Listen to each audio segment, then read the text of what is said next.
لوگوں میں کوئی ایسا بھی ہے جو اللہ کی شان میں بغیر علم کے اور بغیر ہدایت کے اور بغیر کتاب روشن کے جھگڑتا ہے اور تکبر سے گردن موڑ لیتا ہے تاکہ لوگوں کو اللہ کے رستے سے گمراہ کر دے.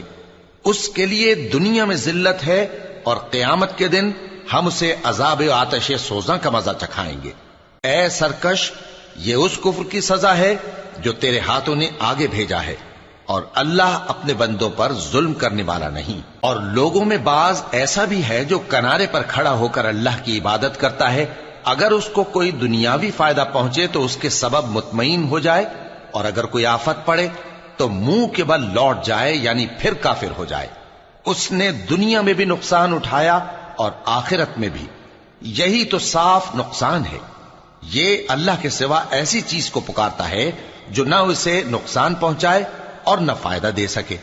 یہی تو پرلے درجے کی گمراہی ہے. بلکہ ایسے شخص کو پکارتا ہے جس کا نقصان فائدے سے زیادہ قریب ہے. ایسا دوست بھی برا اور ایسا ساتھی بھی برا. جو لوگ ایمان لائے اور عمل نیک کرتے رہے، اللہ ان کو بہشتوں میں داخل کرے گا جن کے نیچے نہریں بہ رہی ہیں.